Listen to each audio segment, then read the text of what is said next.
It's your top story this Wednesday morning. Former President Jacob Zuma has 5 days to hand himself over at a police station to begin his 15-month jail sentence. That's right. So in a scathing and historic judgment, the Constitutional Court yesterday found him guilty of contempt of court for his refusal to abide by a previous order to appear before the State Capture Commission of Inquiry. Newzroom Africa's Mbali Thethani has our top story.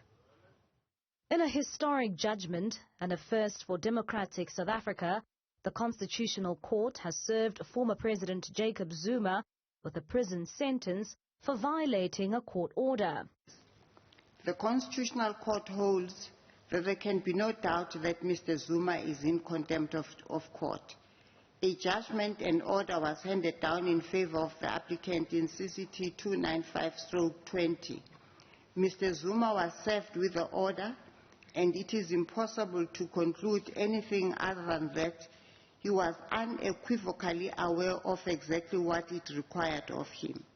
Mr. Zuma failed to appear and give evidence before the Commission on the date so ordered, and similarly failed to file an affidavit in accordance with the Chairperson's directive. Mr. Zuma is therefore in blatant violation of the court order made in CCT 295/20. In a scathing judgment, Justice Kambebe told the court that it gave Zuma a fair process, but he refused to participate in the proceedings.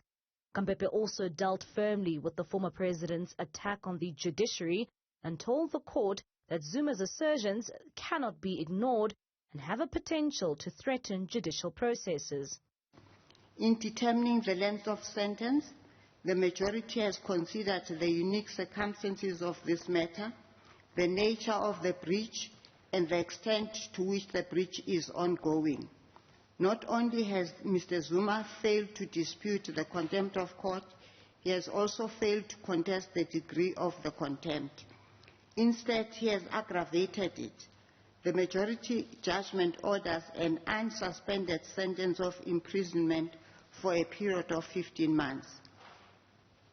This, of course, cannot adequately capture the damage that Mr. Zuma has done to the dignity and integrity of the judicial system. The court says all South Africans are equal before the law. It further says an act of defiance of this nature can create a constitutional crisis. Former President Jacob Zuma has been ordered by the Apex Court to hand himself over to either the Nkandla police station or the Johannesburg Central police station. If he fails to do so, it will now lie in the hands of Police Minister Vicky Cele to arrest Zuma. For Newzroom Africa on Channel 405, I'm Mbali Thethani in Johannesburg.